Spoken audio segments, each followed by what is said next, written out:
Praise the Lord. प्रभु के नाम की स्तुति हो। हमारा विषय है पुनरुत्थान के पश्चात मरियम मगदलिनी और बाकी स्त्रियों पर यीशु का प्रगटीकरण। मरकुस 16 अध्याय उसका 9 से 11 तक। सप्ताह के पहले दिन भोर होते ही वह जी उठकर पहले पहल मरियम मगदलिनी को, जिसमें से उसने 7 दुष्ट आत्माएं निकाली थी, दिखाई दिया। उसने जाकर यीशु के साथियों को, जो शोक में डूबे हुए थे और रो रहे थे, समाचार दिया। उन्होंने यह सुनकर कि वह जीवित है, उसने उसे देखा है, प्रतीति ना की। हम इस बात को जानते हैं कि दुनिया की सबसे पहली सुसमाचार प्रचारक एक स्त्री हुई है। बेशक चेले 12 प्रेरित थे, बड़े बड़े ओहदे उनके पास थे, लेकिन यीशु मसीह की सुसमाचार प्रचारक, जिसने चेलों को सुसमाचार सुनाया, जो उदास बैठे थे, वो एक स्त्री थी। कौन स्त्री थी? जिसमें 7 दुष्ट आत्माएं थी। लूका 8 अध्याय उसका 2 वचन। और कुछ स्त्रियां भी थीं जो दुष्ट आत्माओं से और बीमारियों से छुड़ाई गई थी, और वे ये हैं: मरियम जो मगदलिनी कहलाती थी, जिसमें से 7 दुष्ट आत्माएं निकली थी। अक्सर हमारे बीच में एक धारणा होती है कि जो लोग चंगाई के द्वारा या दुष्ट आत्माओं से छुटकारे के द्वारा प्रभु में आते हैं, वो उतने अच्छे तरीके से चल नहीं पाते। क्योंकि अक्सर हम देखते हैं कि लोग चंगाई पाने के लिए आते हैं, प्रभु यीशु मसीह के नाम से चंगाई पाते हैं और फिर अपने कामों में व्यस्त हो जाते हैं। दुष्ट आत्मा से पीड़ित कितने लोग आते हैं, छुटकारा पाते हैं और फिर अपने संसार के कामों में, व्यस्तताओं में वापस लौट जाते हैं। लेकिन ये एक ऐसी स्त्री है, 7 दुष्ट आत्माएं। 7 का जो अंक होता है ना, पूर्णता को दिखाता है। पूरी तरीके से शैतान के द्वारा नियंत्रित एक स्त्री थी, पूरी तरीके से शैतान के द्वारा कैप्चर थी, शैतान के वश में पड़ी थी। शैतान के वश में कौन पड़ता है? दुष्ट आत्मा किसमें रहता है? कहीं ना कहीं उस व्यक्ति का स्वभाव उस दुष्ट आत्मा से मेल खाता है। बुराई में जीने के कारण दुष्ट आत्मा हर किसी को नियंत्रित नहीं कर सकता है। कहीं ना कहीं उस व्यक्ति में कोई ना कोई क्या है, ऐसा लूज पॉइंट है, जिसकी वजह से और भी कई कारण हो सकते हैं। लेकिन मैंने जो अपने जीवन में देखा और समझा कि दुष्टात्मा जिसमें रहता है, उसकी आदतों में वो क्या होता है? सहज होता है। बुरी आदतों में सहज होता है। क्योंकि दुष्टात्मा जिस व्यक्ति में रहता है, उसमें अपने वो व्यवहार को करेगा। लिखा ना, वचन कहता है, जब कोई दुष्टात्मा किसी व्यक्ति में से निकल जाती है तो अपने लिए सूखी जगह ढूंढती है। सूखी जगह बोलने से अपने अनुकूल व्यक्तियों को ढूंढती है, अपने अनुकूल माहौल को ढूंढती है, जहां वो रह सके। इसको थोड़ा सा पढ़ लेंगे। लूका 11 अध्याय, पहले मत्ती 12 अध्याय उसका 43 वचन। जब अशुद्ध आत्मा मनुष्य में से निकल जाती है तो सूखी जगहों में विश्राम ढूंढती फिरती है और पाती नहीं।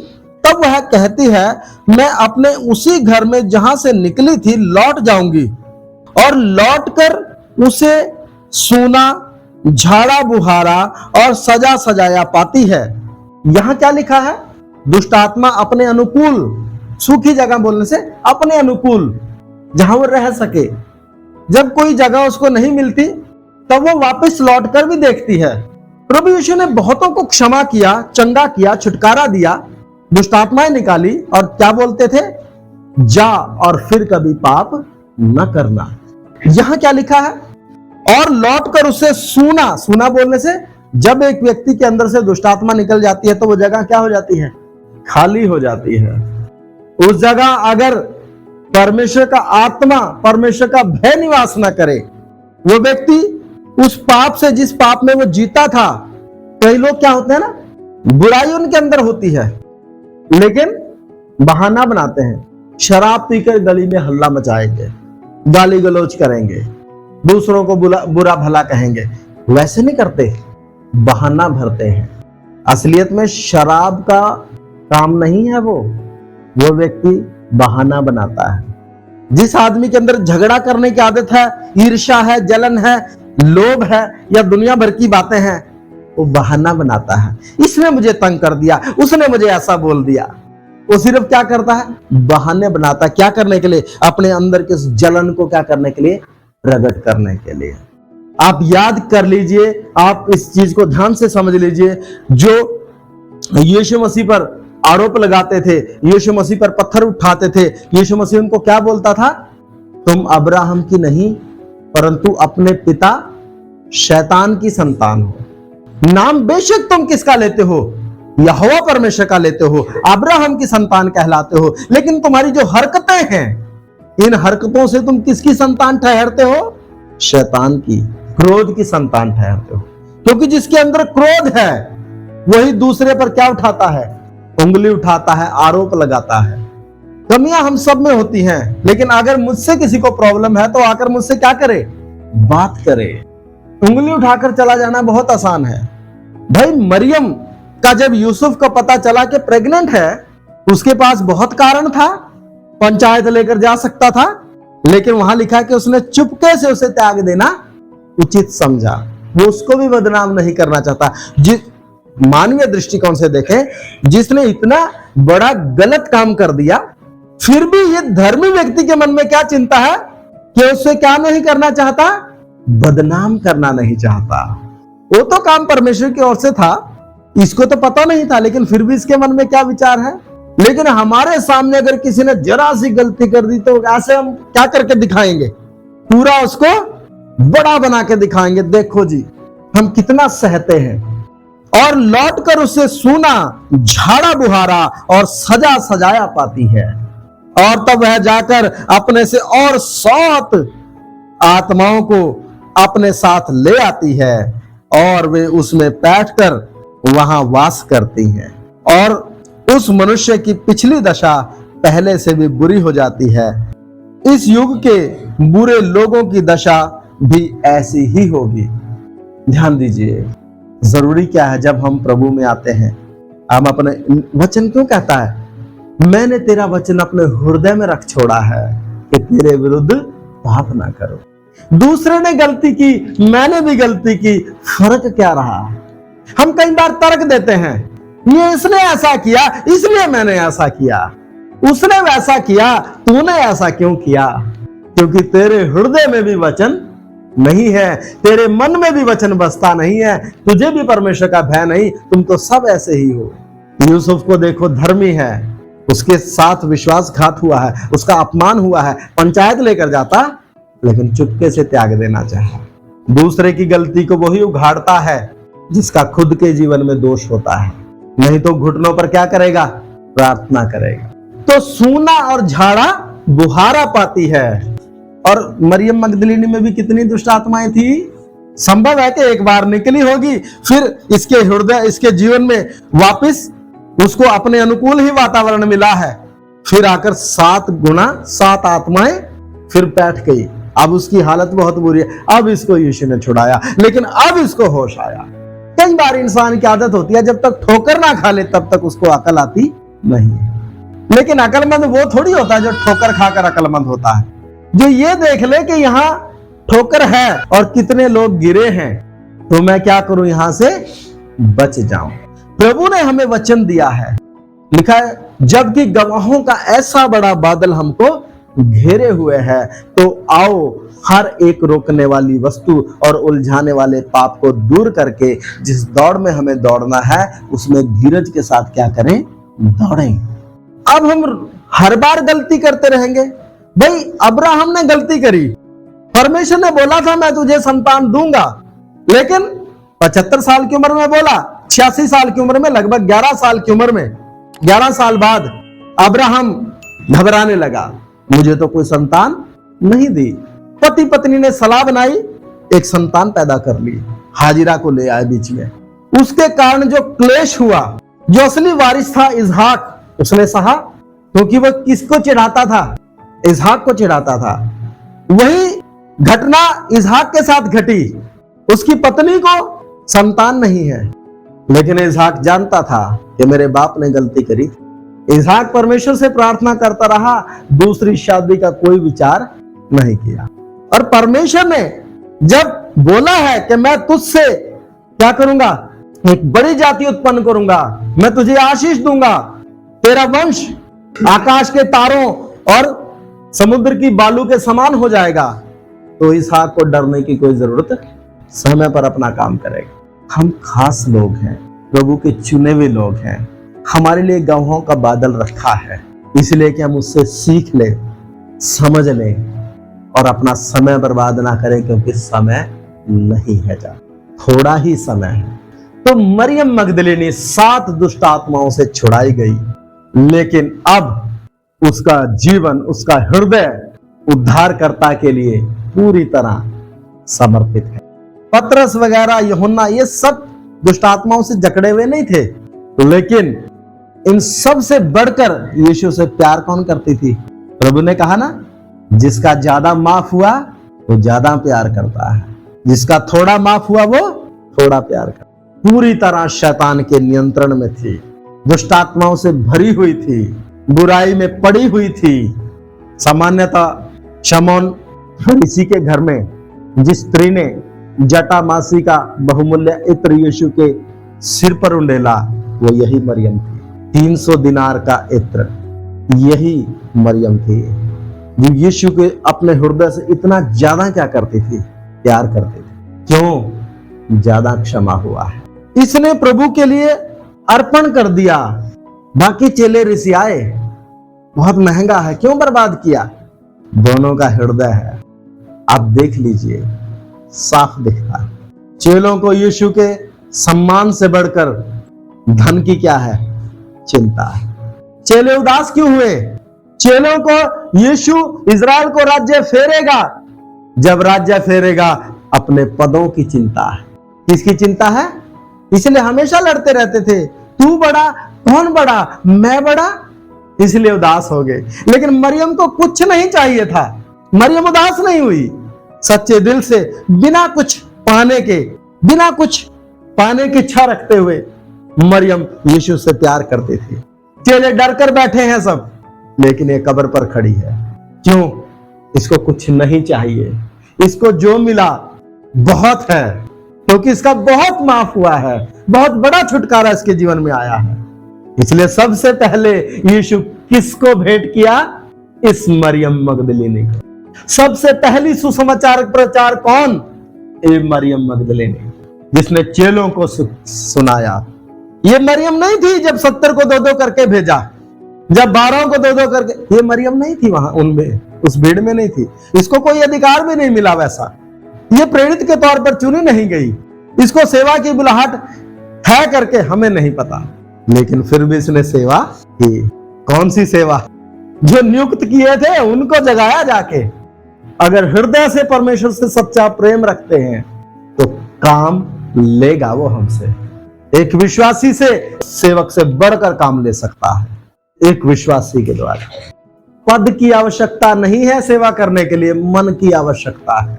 मन परमेश्वर के अनुकूल है, मन परमेश्वर के प्रेम से भरा हुआ है। उस प्रेम को देखकर दुनिया प्रभु में क्या हो जाएगी? आकर्षित हो जाएगी। ये मरियम सबसे पहले, इसको प्रभु यीशु मसीह ने दर्शन दिए, और जब इसने बाकी चेलों को जाकर बताया तो क्या नहीं करी? किसी ने प्रतीति नहीं करी। फिर से पढ़ देता हूं, मरकुस 16:9। सप्ताह के पहले दिन भोर होते ही वह जी उठकर पहले पहल मरियम मगदलिनी को, जिसमें से उसने 7 दुष्ट आत्माएं निकाली थी, दिखाई दिया। कितना बड़ा सौभाग्य! किसको प्रभु ने चुना? क्योंकि प्रभु हृदयों और गुर्दों को जानता है, मनों की मतियों को जानता है, कुछ भी उससे छिपा नहीं। चेले मुंह छिपा कर बैठे हैं, इसको डर नहीं है। क्यों? सिद्ध प्रेम में भय नहीं होता। भूत प्रेत में कौन विश्वास करता है ज्यादा? आदमी या औरतें? औरतें डरती हैं, लेकिन इसको देखिए, कब्रिस्तान में खड़ी है। और अगर हम यूहन्ना रचित सुसमाचार में जाएं तो रो रही है कि किसने मेरे प्रभु को उठा लिया। और यीशु जब सामने खड़ा है उसको पूछता है, हे स्त्री तो क्या बोलती है, उन्होंने मेरे प्रभु को उठा लिया है, मुझे दे दो, मैं ले जाऊंगी। क्या करेगी ले जाके? एक डेड बॉडी का क्या करेगी? लेकिन प्रेम है, कोई अपेक्षा नहीं यीशु मसीह से। हम उदास कब होते हैं? जब हमें अपेक्षाएं होती हैं, वो पूरी नहीं होती तो हम उदास हो जाते हैं। लेकिन अगर हमें कोई अपेक्षा ही नहीं है, फिर उदासी आएगी। हम अपनी अपेक्षाओं से भरे हैं। एक सेवक के अंदर हो सकता है बड़ा सेवक बनने की क्या हो, इच्छा हो। आत्मिक लोगों का भ्रम भी आत्मिक ही होता है। बड़ा सेवक बनने की इच्छा हो, बड़ा प्रभु का दास बनने की इच्छा हो, श्रेष्ठ दास। दास भी श्रेष्ठ होता है, कभी दास तो दास होते हैं। लेकिन एक और नया शिगुफा है, कौन सा दास? श्रेष्ठ दास। दास कब से श्रेष्ठ हुए? ये शब्द ही गलत है। दास अगर अपने चरम पर जाए ना कि वो दास है, तो वो बांधा हुआ गुलाम है, श्रेष्ठ नहीं होता। दास क्या बन जाता है? बांधा हुआ गुलाम। यह है बाइबल की परिभाषा। श्रेष्ठ नहीं होता दास। पौलुस कहता मैं पकड़े जा रहे नहीं, वरन मारे जाने के लिए भी क्या हूं। क्यों? बांधा हुआ है, एक बांधे हुए गुलाम की तरह जा रहा है, आत्मा के कहे के अनुसार, प्रभु की इच्छा के अनुसार। पता है भाई साहब, देखकर तो कोई मक्खी नहीं निकलता और ये मौत की तरफ जा रहा है, ये होता है बांधा हुआ गुलाम। पता है, इसलिए दास श्रेष्ठ नहीं होते हैं। दास क्या होते हैं? बांधे हुए गुलाम होते हैं, जंजीरों से जकड़े होते हैं। वचन कहता है विवश है। लिखा है मसीह का प्रेम हमें क्या करता है? विवश करता है। प्रभु ने हमें करोड़ों रुपए नहीं दिए हैं अपनी सेवकाई करने के लिए। प्रभु हमारी जरूरतों को पूरा करता है। हम सेवकाई क्यों करते हैं? क्योंकि उसका प्रेम पर्याप्त है। मरियम मगदलीनी, हालेलुया, कितना बड़ा सौभाग्य। क्या हम अपने आप को, अपने हृदय को इस हालत में ला सकते हैं? हमारे अंदर कितनी अपेक्षाएं हैं, कितनी शिकायतें हैं, इसलिए हमारे आत्मिक जीवन का ये हाल है। मेरे प्रियो, मरियम की तरह हमारा मन हो, निष्कपट, बिना किसी अपेक्षा के। दाऊद क्या कहता है? दाऊद क्यों परमेश्वर के मन का व्यक्ति है? क्यों? क्योंकि दाऊद उससे प्रेम करता था। हे परमेश्वर, स्वर्ग में मेरा तेरे सिवा कौन? जिनको स्वर्ग जाने का लालच होगा, नरक से बचने का डर होगा, वो तो ऐसे ही लटकेंगे। फिर सरकार भी आजकल बोलती है ना, अगर किसी को स्वर्ग के जाने के बारे में यीशु मसीह पर विश्वास करके तुम्हें स्वर्ग का जीवन मिलेगा, तो ये लालच है। अगर तुम बोलो कि यीशु मसीह पर विश्वास नहीं करोगे तो नरक में जाओगे, तो धमकी है। और ये सच कहीं ना कहीं तो है। लेकिन अगर हम इन सब चीजों से ऊपर बढ़कर उस परमेश्वर से प्रेम करें जिसने हमसे प्रेम किया, हमारे चेहरे पर कभी उदासी नहीं आएगी। हमारे कितने प्रोग्राम जो बनते हैं, जो बनते बनते क्या हो जाते हैं? बिगड़ जाते हैं। और जब वो बिगड़ जाते हैं तो हम बैठकर सोचते हैं, क्यों? क्योंकि हम लोग परमेश्वर की स्वर्गीय इच्छा को जैसा जानकर अपने आप को सौंपना था, नहीं सौंपते हैं। हमारी अपनी इच्छाएं कहीं ना कहीं। प्रभु चेलों को 3.5 साल से अलग दाई में रखकर, पब्लिक लाइफ से अलग रखकर भी सिखाता है। इन चेलों में से तो कोई टिका नहीं, इसको तो अलग से कुछ सिखाया भी नहीं। वो सब सीखने के बावजूद भी चेलों में अपनी अपेक्षाएं थी, इसलिए उदास है। ठीक है जी, तो मरियम मगदलिनी की तरह हमारा हृदय परमेश्वर के लिए हम अर्पित करें। ये हो सकता है, कोई दिक्कत नहीं है। प्रभु से मांगे, प्रभु ऐसा एक हृदय मुझे दे जिसमें स्वर्ग जाने की इच्छा ना हो, बल्कि उस प्रेमी परमेश्वर से वैसा प्रेम करें जैसा उसने हमसे प्रेम किया और हमारे लिए अपने प्राणों को सलीब पर दे दिया। हम आगे को अपने लिए ना जिए, वरन उसके लिए जो हमारे लिए मरा। हो सकता है। आइए प्रार्थना करें। Hallelujah, hallelujah. सबसे पहले मरियम को चुना गया, दुनिया की सबसे पहली सुसमाचार प्रचारक, वो महिला। हम अक्सर महिलाओं को नीची नजर से देखते हैं, कमतर गिनते हैं। हमारा समाज ऐसा है, लेकिन प्रभु हृदयों को देखता है, प्रभु मनों को देखता है। आइए प्रार्थना। प्यारे खुदावंद, मरियम मगदलिनी के समान निष्कपट प्रेम हम एक को अपने हृदयों में रखने के लिए कृपा दें। हम अपने सारे स्वार्थों को अपने जीवन से दूर करें। हमने गीत भी गाया, प्रभु दुनिया की सब चीजें निकालकर मेरे हृदय को पाक और साफ कर, हमारी अपेक्षाओं से हमें शुद्ध कर प्रभु, कि हम सच्चे हृदय से तुझसे प्रेम कर सकें। स्वर्ग में जाने की इच्छा रखते हुए नहीं, बल्कि जो मेरे लिए मरा उसके लिए जीऊं। वो कहां ले जाना है वो आप तय कर लेगा। हालेलुया। प्रभु हम विनती करते हैं एक ऐसे हृदय को जिसके लिए प्रभु के मन में प्राथमिकता है, जिसको प्रभु ने मुर्दों में से जी उठने के बाद अपने आप को प्रकट करने के लिए सबसे पहले नंबर पर चुना है। अगर हम सच में परमेश्वर के हृदय से, परमेश्वर को अपने सच्चे हृदय से प्रेम करेंगे, निश्चय है स्वर्गीय प्रकाशन, आत्मा के गहरे भेद, वचन के गहरे भेद परमेश्वर हम पर प्रकट करता है, हमें इस्तेमाल करता है अपनी सेवकाई के लिए, जैसे मरियम को किया। बड़े बड़े और कठोर हृदयों को तोड़ने के लिए प्रभु इस्तेमाल करेगा। प्रभु आपके हाथों में अपने जीवनों को सौंप, यीशु मसीह के नाम।